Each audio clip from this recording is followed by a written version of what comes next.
Hello everyone, if your Battlefield 6 or Battlefield RedSec is crashing due to this error, DirectX function get device removed reason with the error code DXGI error device hung, then you have come to the right place because in this video I'm going to show you how easy it is to fix that annoying DirectX error on your Battlefield. So the first thing you're going to do is you're going to right click on your desktop, you're going to go to your NVIDIA control panel, you're going to go into help here, and then you're going to make sure you have debug mode ticked on. And if you're on an AMD card, you're going to right click, go into AMD Software Adrenalin Edition. You're going to go into performance, then you're going to go into tuning. And here you're going to make sure this is set to default.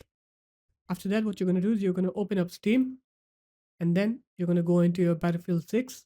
You're going to right click and go into properties here. You're going to make sure you have enabled Steam overlay disabled. So make sure to just disable this option. And after that, what you're going to do is you're going to right click on Battlefield 6 again, go into manage, go into browse local files, right click on Battlefield 6, go into properties, go into compatibility, make sure disable full screen optimizations is ticked on, and then just go ahead and play your game and you'll see that you won't get that error anymore. So there it is guys, that's how easy it was to fix that annoying DXGI error device hung error. If you guys found this video helpful, make sure to leave a like, comment and subscribe to the channel, and I'll see you in my next video. Peace.